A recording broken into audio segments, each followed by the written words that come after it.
આણંદ જિલ્લાના ખંભાત તાલુકાના ગુડેલ ગામના ખેડૂત જેમના ખેતરમાંથી પ્રાઇવેટ વીજ કંપનીઓ દ્વારા હાઈ ટેન્શન લાઇન કોઈ જ વળતર મળ્યું નથી કે બાહેંધરી પણ મળેલ નથી જેવા આક્ષેપો ખેડૂત કરી રહ્યા છે। જ્યારે બીજી બાજુ ખેડૂતો સામે જો ખેડૂત વળતર માટે અવાજ ઉઠાવે તો ખોટી અરજીઓ કરી પોલીસ પ્રશાસનનો ખોટો ઉપયોગ કરી ખેડૂતોને ડરાવી ધમકાવી તેમનો લોકશાહી મુજબ બોલવાનો અધિકાર છીનવી લેવામાં આવે છે અને બળજબરીપૂર્વક ખેડૂતોના ખેતરમાં હાઈ ટેન્શન લાઇનનું કામ કરાવવામાં આવે છે। જેવા આક્ષેપો પ્રાઇવેટ વીજ કંપનીના કોન્ટ્રાક્ટરો સામે દેહડા ગામના ખેડૂત સહદેવભાઈ ગોહિલ દ્વારા કરવામાં આવ્યા છે। જો આ વાત સત્ય હોય તો વર્તમાન સરકારની તાનાશાહી સામે આવનાર સમયમાં ખેડૂતોના હિતમાં આપના નેતાઓ દ્વારા ખંભાત રૂરલ પોલીસ સ્ટેશનમાં આજરોજ આંદોલનની પણ ચીમકી ઉચ્ચારવામાં આવી છે। અહેવાલ શૈલેષ પંડ્યા, ખંભાત, આણંદ। જેના કારણે ખંભાત તાલુકો હોય કે આગળ જ્યાંથી પણ આ લાઈન હાઈ ટેન્શન લાઈન આવતી હોય આ બધા જ ખેડૂતો કેટલાય ખેડૂતો હેરાન પરેશાન છે અને એ મુદ્દો આજે રજૂ કરીએ છીએ માનનીય આણંદ જિલ્લાના કલેક્ટર સાહેબ અને માનનીય જે તે લાગતા વળગતા અધિકારીઓ હોય એ બધા અધિકારીઓ આ ખાસ નોંધ લે। આ ખેડૂત છે જે પોતે સહદેવસિંહ ગોહિલ ગુડેલ ગામના વતની છે જેમના ખેતરમાંથી બે સર્વે નંબરમાંથી આ હાઈ ટેન્શન લાઈન જઈ રહી છે।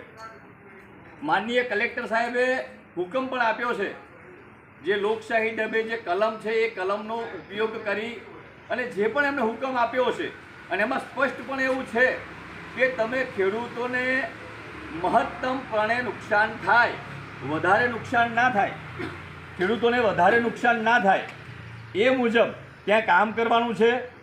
જે ખેતરનો શેઢો છે એ શેઢા ઉપર આ થાંભલા નાખે અને ત્યાં જ આ કામ થાય આ પ્રમાણેનું કલેક્ટર સાહેબનો હુકમ છે તો એ બધા માન્ય રાખે છે, એમાં કંઈ ઉપરવટ જવાની જરૂર નથી।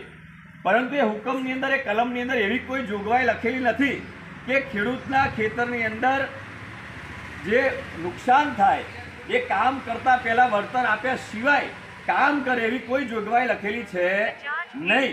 ખેડૂતોને વળતર પહેલાં મળવું જોઈએ અને ત્યાર પછી જ કામ થવું જોઈએ આવું પણ અંદર લખેલું નથી। કલમ નંબર 11ના અધિકાર મુજબ ખેડૂત એની પોતાની લોકશાહી ઢબે લડત લડી જ શકે, તેમ છતાં પણ આ ખેડૂત ત્યાં આગળ જ્યારે કામ કરે આ લોકો પોલીસ પ્રશાસનનો દુરુપયોગ કરે અને દુરુપયોગ કરીને જ્યારે ત્યારે એનકેન પ્રકારે આવા અનેક ખેડૂતો ઉપર ખોટી અરજીઓ કરે અને અરજીઓ કરીને એમને ડિટેન કરીને પોલીસ સ્ટેશનમાં લાવવામાં આવે અને જેના કારણે ખેડૂતો બાપડા બિચારા ડરી જાય। આ ડરના કારણે ખેડૂતો બોલે નહીં, પરંતુ એવું જાણ મુજબ એવું જાણવા મળ્યું છે કે આ ખેડૂતોએ કલેક્ટર સાહેબના હુકમનાથી થોડા અગેન્સ્ટ થોડું દુઃખ વ્યક્ત કરી અને એમને ડિસ્ટ્રિક્ટ કોર્ટની અંદર પોતે આ અરજી કરેલી છે। હવે ડિસ્ટ્રિક્ટ કોર્ટનો કોઈ જ હુકમ હજુ આ લોકોને હાઈ ટેન્શન લાઈન નાખવા માટે મળ્યો નથી, મંજૂરી મળી નથી। એ પહેલાં આ લોકોએ એનકેન પ્રકારે કામો ચાલુ કરી દીધા છે। તો આ કામો જ્યાં સુધી આ લોકોને વળતર ના મળે, લોકશાહી ઢબે બંધારણે હક આપ્યો છે કે આ લોકોને વળતર મળવું જ જોઈએ।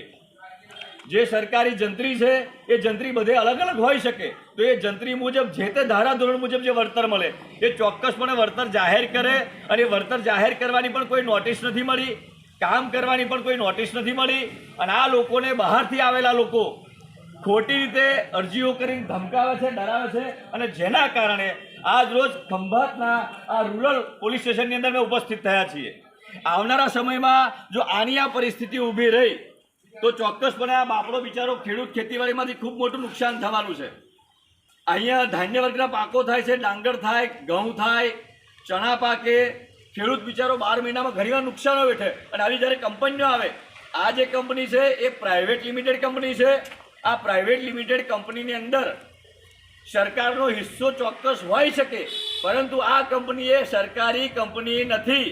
જે તે નુકસાન થાય, જે તે વળતર ચૂકવવાનું થાય એ કંપનીએ ચૂકવવાનું છે।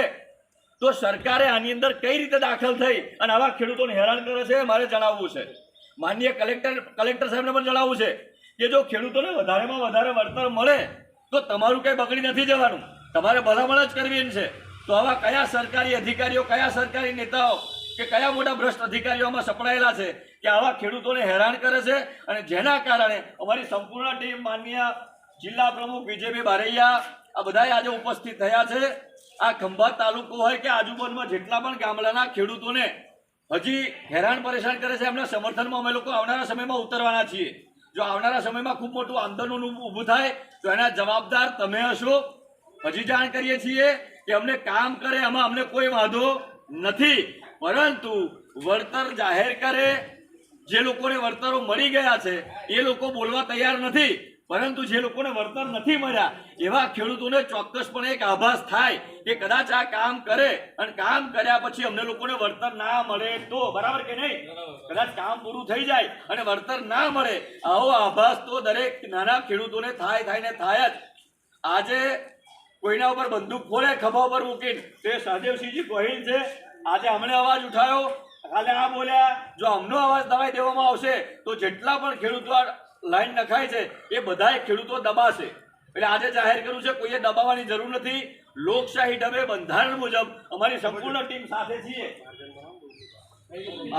અમે સાથે છીએ. પોલીસ પ્રશાસનની સાથે પણ વાત કરી, પીએસઆઈ સાથે વાત કરી, તમારી સાથે પણ અમે છીએ. તમે અમારા સેવક જ છો, અમારી સેવા કરો છો. મારાથી પણ એ જાણ કરવી છે, તમે અમારા સેવક જ છો અને તમે કંઈ ખોટું કરવાના નથી. આપણે તમે લાયા છો, ફાંસી નથી ચડાવી દેવાના, આપણે કંઈ ગુનો નથી કર્યો, કોઈ પ્રકારની ગાલી ગલોચ કે અભદ્ર ભાષાનું વર્તન નથી કર્યું. તેમ છતાં શું એવી અરજીઓ કરો છો તમે કે આવા ખેડૂતોને દબાવો છો? એટલે કોઈનાથી ગભરાયા સિવાય ડિસ્ટ્રિક્ટ કોર્ટનો જ્યાં સુધી ચુકાદો ના આવે ત્યાં સુધી આ લોકો પર કોઈ નોટિસ કે જે પૈસાની ચૂકવણું કરવાનું છે એની કોઈ અમને. મારું નામ સહદેવસિંહ દિલુભા છે. હું ગામ ગુડેલનો વતની છું. મારો 255 અને 256 હું ખેડૂતનો ખેતી છે મારી. બસ વિદ્યુત ફોન થાંભલાવાળા મારામાં બળજબરીથી આવી મારામાં થાંભલો નાખે છે અને મારા ધા ધમકી આપો છે કે ભાઈ થાંભલો તમારે નાખવા દેવો પડશે. બરાબર, મને કંઈ વળતર હજુ કશું આપ્યું છે કે નક્કી નથી કરતા અને બસ આવડી દાઈને નાખી જાય છે અને પોલીસ બંદોબસ્ત લઈને આવે છે. આજ મને લઈ ગયા હતા પોલીસ સ્ટેશન કે તમારા ઉપર અરજી થઈ છે, તમે આવો. તો બસ હું અહીંયા પૈસા લઈને પાછો આવ્યો. મને સાહેબે પૂછ્યું કે તમે શું કર્યું? સાહેબ મેં કંઈ કર્યા વગર તોય મને આવડી દે હેરાન કરે છે.